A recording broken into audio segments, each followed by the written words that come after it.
ఓం నమో వెంకటేశాయ.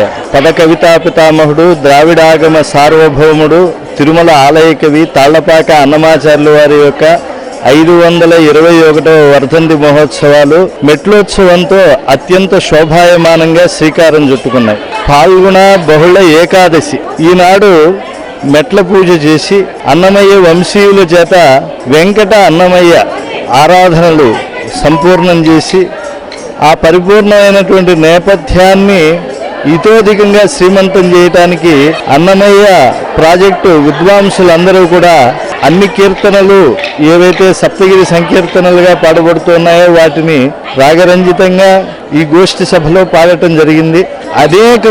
అనేక ప్రాంతాల వాళ్ళు దాదాపు 800 కళాకారులు ఇక్కడ స్వచ్ఛందంగా వచ్చి పాలు పంచుకోవటం, కోలాట భజనలతో తిరుమల శోభాయాత్ర చేయటం. మెట్లోత్సవము అని అంటే స్వామి పాదాల మండపం నుంచి బేడి ఆంజనేయ స్వామి సన్నిధానం వరకు కూడా హరినామం గానం చేస్తూ మైమరిచి కోలాట నృత్యాలతో పాటు ఆ అన్నమయ్య కీర్తనలు ఆలపిస్తూ చేరుకుంటారు. తిరుమల తిరుపతి దేవస్థానం ఎంతో ప్రతిష్టాత్మకంగా తీసుకున్నటువంటి 521వ అన్నమాచార్య వర్ధంతి మహోత్సవాల్లో ఈ రోజు నుంచి రాజంపేట, తాళ్లపాక, తిరుమలలో ఉత్సవాలు నిర్వహింపబడుతూ ఉన్నాయి. తిరుపతిలో సాహిత్య గోష్ఠులు కూడా నిర్వహింపబడుతూ ఉన్నాయి.